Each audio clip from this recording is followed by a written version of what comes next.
y lo que me han pedido hoy es que os cuente en media hora los mecanismos mecanismos moleculares implicados en la sensibilización periférica. Voy a intentar hablar despacio también, por respeto a los traductores. Insisto, voy a intentar, porque no se me da muy bien. Y bueno, esta mañana nos han puesto un estornino. Yo mido un poco más lejos. Esto es un molusco.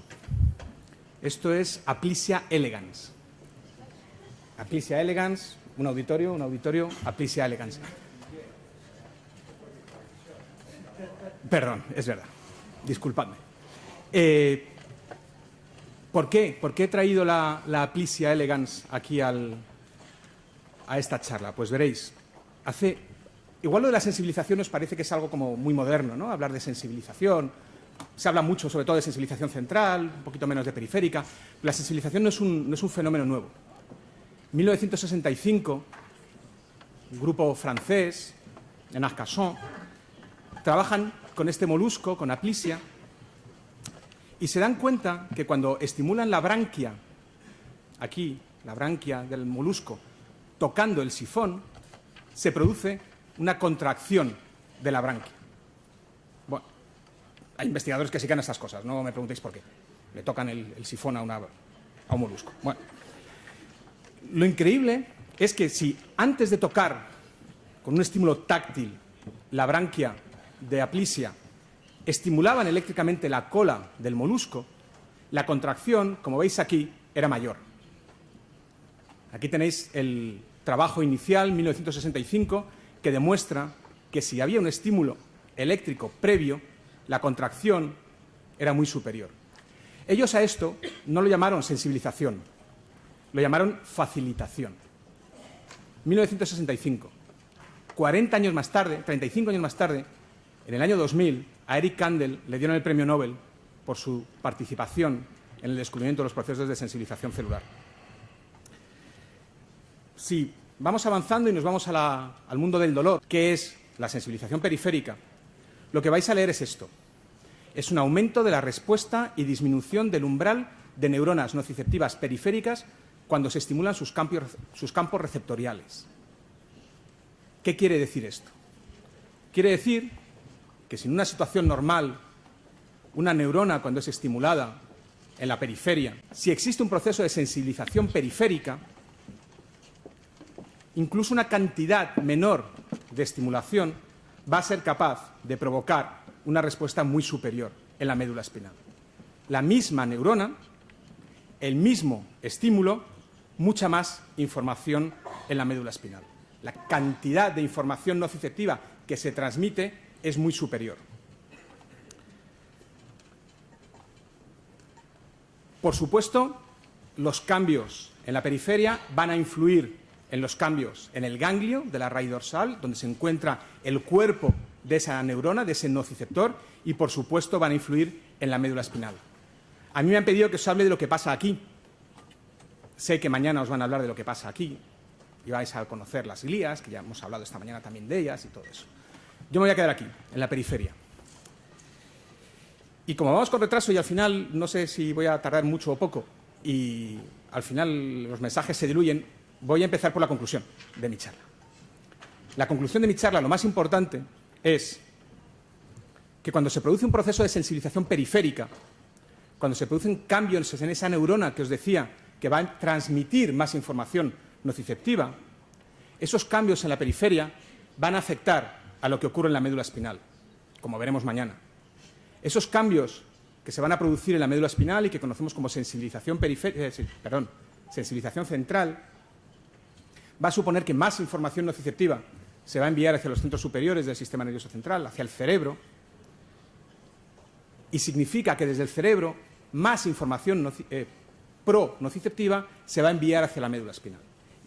Y al final lo que tenemos es un círculo vicioso que llega un momento que ya nos da igual si hubo un proceso de sensibilización periférica, si hubo un proceso de sensibilización central. Al final la amplificación de la señal nociceptiva es muy importante. Se pierde la relación entre la causa y el efecto. entre la cantidad de dolor que se genera en la periferia y la cantidad de dolor que percibe el cerebro del paciente. Eso es lo que Eric Kandel nos presentó hace casi 80 años ya. ¿80? 60. He elegido la piel como ejemplo de periferia. Podría haber elegido un músculo, una articulación, pero el dibujo de la piel me sale mejor y he preferido poneros la piel. Esto es un nociceptor. Esto es esa neurona que desde la periferia va a captar la información nociceptiva, como también comentaban esta mañana, y lo va a enviar hacia la médula espinal. Cuando se produce un estímulo nociceptivo, cuando se produce algún daño tisular, cuando se produce alguna alteración de la homeostasia, aquí en la membrana de estos nociceptores existen distintos canales iónicos que van a recibir esa información y que la van a transmitir hacia la médula espinal. Dolor agudo nociceptivo, bien, hasta ahí nada muy importante. ¿Qué ocurre si ese estímulo nociceptivo se amplifica, si es muy grande o si se mantiene en el tiempo? Bueno, pues ya no basta con esta información del nociceptor. Se van a poner en marcha cambios adaptativos que van a responder a ese incremento en el estímulo doloroso. Desde los vasos que rodean las neuronas van a llegar células del sistema inmune. Las células del sistema inmune, cuando llegan a la zona de la lesión, hacen lo único que saben hacer las células del sistema inmune, que es liberar sustancias. Liberar sustancias proinflamatorias, liberar sustancias pronociceptivas, que van a unirse a distintos receptores que están aquí localizados en la membrana del nociceptor. Cuando estas sustancias se unen a esos receptores que están localizados en el nociceptor, se producen cambios adaptativos en esa neurona. Se producen cambios metabólicos en el citoplasma de esa neurona. Y todos estos cambios, que os he resumido aquí, os pongo para que veáis cuánta información tenemos, aunque no sé cuál es la trascendencia de mucha de ella, pero bueno, tenemos aquí mucha información, muchos cambios que se producen en el interior del nociceptor. Fijaros en esto. Este es el receptor TRAC-A. Este receptor es el receptor al que se une el factor de crecimiento nervioso, el NGF. Cuando este receptor recibe al NGF, se producen cambios muy importantes en la célula. Estos cambios muy importantes van a hacer que este receptor, el receptor TRP, es un receptor que responde a estímulos térmicos, se sensibilice y aumente la cantidad de información que transmite la médula espinal. Fijaros esta flecha que he puesto aquí. ¿Veis esta flecha? Esta flecha significa que la activación del receptor TRAC-A va a producir cambios en el ganglio de la raíz dorsal. Este es el nociceptor. Este es el ganglio. Por aquí estaría la neurona. La información se va transmitiendo a través de la neurona hacia la médula espinal. Cuando esa información llega al ganglio, el ganglio, como buena neurona que es, responde fabricando neurotransmisores. Neurotransmisores de los que ya os hablaron esta mañana también, la sustancia P, el CGRP, el péptido relacionado con el gel de la calcitonina. Estos neurotransmisores van a migrar, por supuesto, hacia la médula espinal, porque tienen que ayudar a transmitir la información dolorosa, pero también van a migrar hacia la periferia, hacia la zona donde se ha producido la lesión. Son neurotransmisores excitadores, son neurotransmisores que aumentan la transmisión de información. Vamos a volver a nuestra periferia. Estos cambios dentro del nociceptor hacen que desde el ganglio, de forma retrógrada, se liberen neurotransmisores excitadores. Sustancia P, CGRP, los mismos que se liberan en la médula espinal, se van a liberar también en la periferia. Los nociceptores hacen lo único que saben hacer los nociceptores, que es estimular otras neuronas. Por lo tanto, lo que va a ocurrir es que esta neurona que está recibiendo información nociceptiva va a liberar neurotransmisores. Neurotransmisores que van a excitar otras neuronas que están en la proximidad de ese primer nociceptor. Y al final, lo que supone este reclutamiento de nociceptores es que lo que llamamos el campo receptorial aumenta. Seguro que lo conocéis perfectamente bien. Se llama hiperalgesia secundaria. La zona donde está la lesión es una.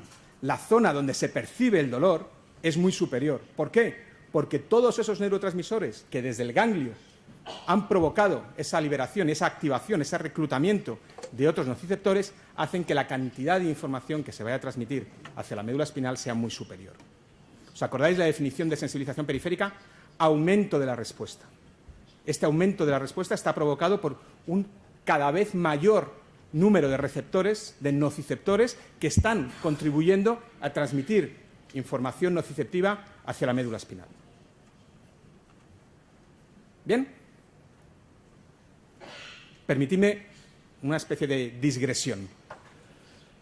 A mí me interesa mucho la piel, hoy hemos estado hablando de la fascia también, y la piel juega un papel muy importante en la cronificación del dolor, por increíble que parezca. Mirad, ¿os acordáis? Este es el mismo nociceptor de antes. Cuando recibe la información desde el ganglio, se liberan neurotransmisores, CGRP, sustancia P, que van a estimular otras neuronas próximas, pero mirad, que también van a unirse a queratinocitos, a receptores localizados en las células de la piel. Cuando la sustancia P se une a su receptor, se van a producir cambios en ese queratinocito. Me da igual, no quiero profundizar en cuáles son los cambios que se producen, pero mirad, interleuquina. Las interleuquinas son células proinflamatorias, pronociceptivas, liberadas por los queratinocitos. Cuando las interleuquinas se liberan, hacen lo único que saben hacer las interleuquinas, que es unirse a su receptor. Cuando estas interleuquinas se unen a este receptor, ¿qué va a ocurrir? El nociceptor se activa. El nociceptor envía información dolorosa. Daros cuenta de lo que está pasando aquí. Da igual cuál sea el origen del dolor. La piel, los queratinocitos de la piel están contribuyendo a mantener la información nociceptiva. Los queratinocitos están respondiendo, liberando sustancias que en sí mismas son capaces de producir, iba a decir dolor, son capaces de producir información nociceptiva, amplificando la señal y, por lo tanto, contribuyendo a la sensibilización periférica. Antes hemos hablado de las sustancias proinflamatorias que liberan las células del sistema inmune. Las prostaglandinas. ¿Os acordáis de las prostaglandinas? Juegan un papel fundamental en la inflamación. Mirad, las prostaglandinas se unen a unos receptores específicos que están localizados aquí, en el nociceptor.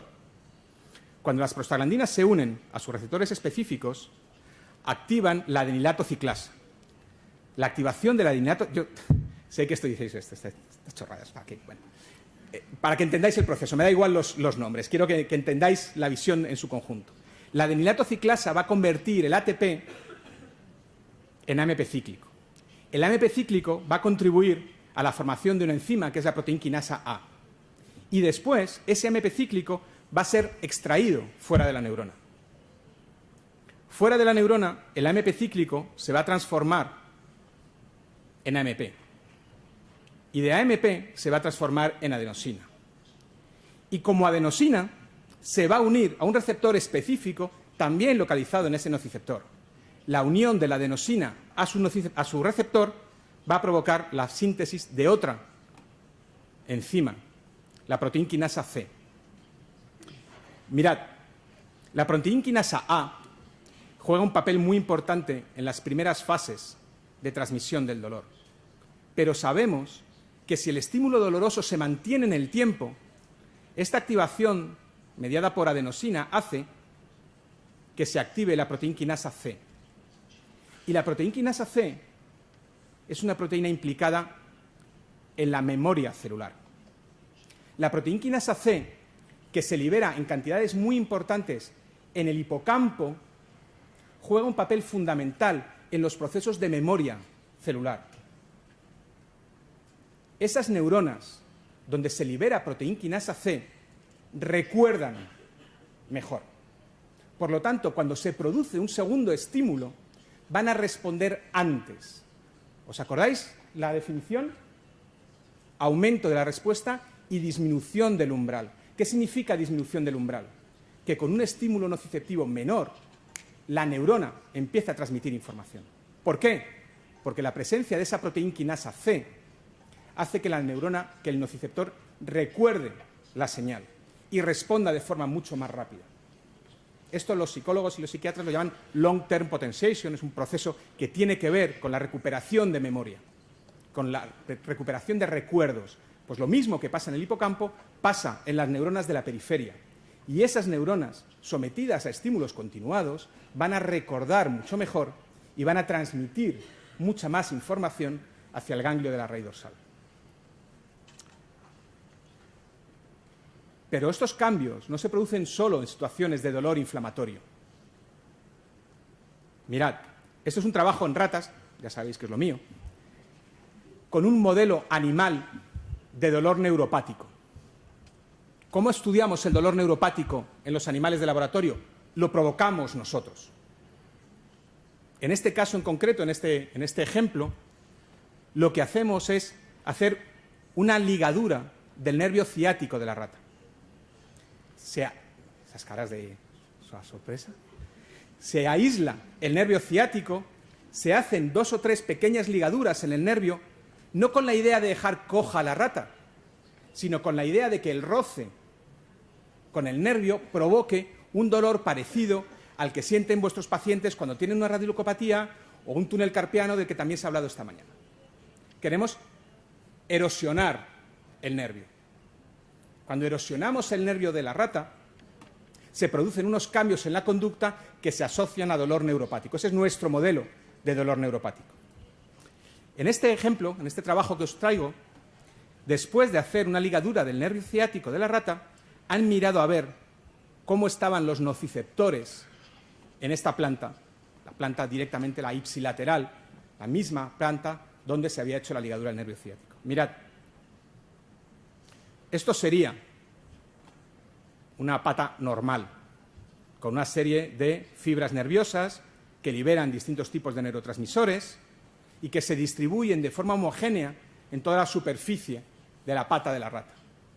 Si hacemos una ligadura del nervio ciático, esas fibras nerviosas se desestructuran, esas fibras nerviosas se reorganizan y esos cambios van a provocar que la respuesta a los estímulos normales, a los estímulos de presión, estímulos táctiles o térmicos, vayan a transmitirse de forma modificada, de forma errónea, de forma aumentada.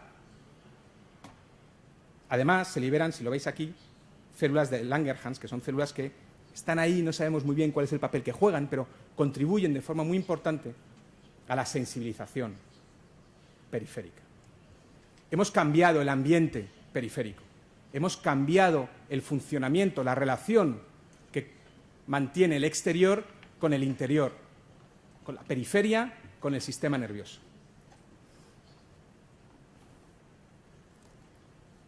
Esto es una biopsia de pacientes. Es lo único que os voy a poner que no tiene que ver con roedores.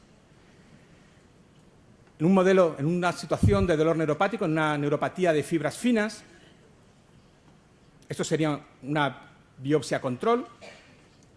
Esto sería una biopsia de un paciente con una neuropatía periférica no dolorosa. En verde son las fibras epidérmicas y en rojo son las células de Langerhans. Fijaros, si el paciente tiene una neuropatía, pero es dolorosa, hay una mayor expresión de fibras periféricas y hay una mayor expresión de células de Langerhans. Ese paciente no solamente va a transmitir de forma diferente la información nociceptiva, es que la va a generar de forma diferente. Es que las fibras nerviosas periféricas que van a recibir esa información van a amplificar la información que reciben y la van a enviar hacia la médula espinal de forma mucho más importante. Más información en la periferia supone mucha más información en la médula espinal. ¿Qué ocurre en una situación de dolor crónico? Una patología crónica. Mirad, hay una enfermedad muy dolorosa, que es una enfermedad asociada con una anemia falciforme. La anemia falciforme, además de producir alteraciones en la función sanguínea, produce cuadros de dolor mantenido muy importantes. Tenemos un modelo animal. Nosotros con los ratones sabemos hacer prácticamente de todo. Tenemos un animal transgénico que de forma natural desarrolla esa enfermedad de las, como dicen los americanos, las células enfermas o de la anemia falciforme. En esos animales, aquí en rojo, los umbrales al dolor están disminuidos, la respuesta al dolor es mayor. Cuando tocamos la superficie de la pata de la rata, esa rata responde de forma mucho más exagerada, porque tiene dolor crónico. Si miramos a ver cómo son las fibras nerviosas de esas ratas, las fibras periféricas de esas ratas, de ese modelo de dolor crónico, fijaros en rojo. Todas, fibras A beta, tienen un mayor índice de respuesta, comparado con un ratón sano, con un ratón que no tuviera esa enfermedad. ¿Veis aquí? En negro el animal sano, en rojo el animal con dolor crónico. La respuesta de esas fibras nerviosas es muy superior. Esas fibras naturalmente envían más información dolorosa hacia la médula espinal.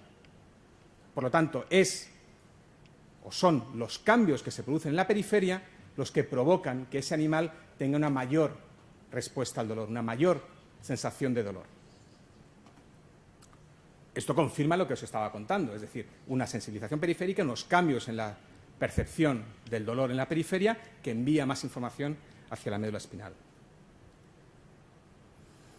Yo en clase, a mis alumnos, cuando les hago cualquier pregunta, yo soy profe de farmacología, cuando les hago cualquier pregunta a mis alumnos siempre les digo que si contestan depende, van a acertar.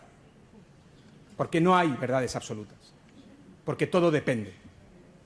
Y esto que os acabo de contar, que os lo he contado muy bien hilado y que parece que es muy lógico y muy coherente, pues depende. Mirad, este es un trabajo de finales del año pasado. Es otro modelo de dolor crónico. En este caso es un modelo de dolor crónico por inyección de una sustancia irritante inflamatoria en la pata de la rata.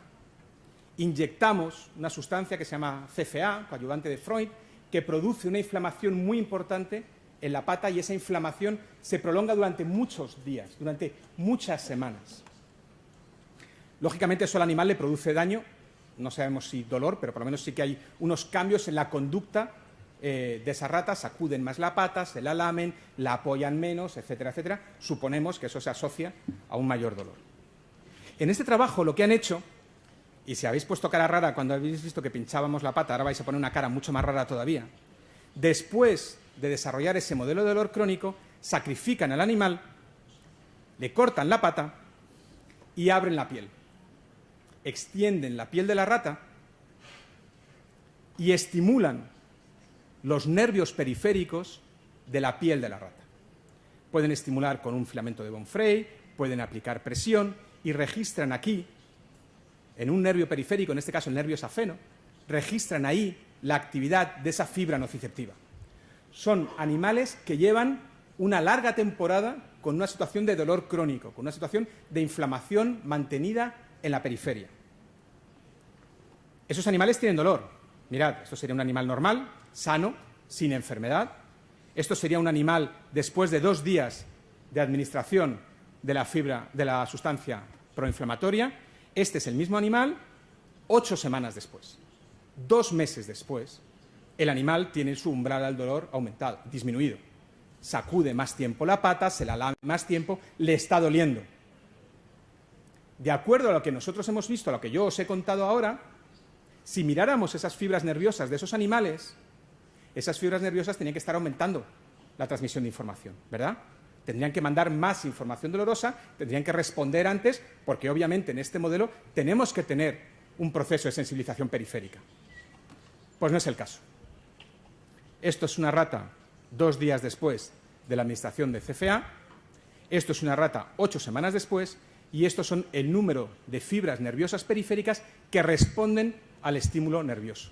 Mirad, solo 3 de 27, cuando son estimuladas, transmiten información. Más aún, la capacidad para adaptarse a estímulos crecientes, a intensidades crecientes, es menor en las ratas con dolor crónico que en las ratas sanas, que en las ratas que no tienen dolor crónico. ¿Qué nos está diciendo esto? Y enlazará muy bien con lo que os cuenten mañana de sensibilización central y de cambios a nivel central, que aunque esta rata sigue teniendo dolor, la participación en ese dolor de las fibras periféricas no es relevante. no es el estímulo periférico el que está provocando el dolor o los cambios conductuales en esa rata. Ya os adelanto que lo que está pasando aquí, es que no puedo evitar contároslo, lo que está pasando aquí es que en la médula espinal se están produciendo cambios. Y en la médula espinal, independientemente de lo que esté pasando en la periferia, se están generando información nociceptiva que está enviándose al cerebro. Y aunque se atenúe la señal que se mantiene desde la periferia, desde la médula espinal, la información que llega al cerebro es la misma o parecida a la que estaría enviándose desde la periferia. Por eso, a la rata, aquí, le duele exactamente igual, aunque las fibras periféricas no sean capaces de transmitir esa información nociceptiva. ¿O no? Porque después de todo esto que os he contado, y con esta diapositiva que viene ya termino, el año pasado me encontré con este paper, este artículo, que dice que a lo mejor el dolor lumbar es una infección, que a lo mejor el dolor que tienen los pacientes, el dolor crónico de espalda que tienen los pacientes, se debe a una infección bacteriana y se trata con antibióticos. Esto es una revisión sistemática, esto es un metaanálisis hecho basándose en varios ensayos clínicos, en varios trabajos publicados, y efectivamente hay unos cuantos que demuestran que el tratamiento con antibióticos disminuye el dolor crónico de espalda. Hace un par de años, en la revista Nature, se publicó un artículo que demostraba que las bacterias eran capaces directamente de estimular los nociceptores.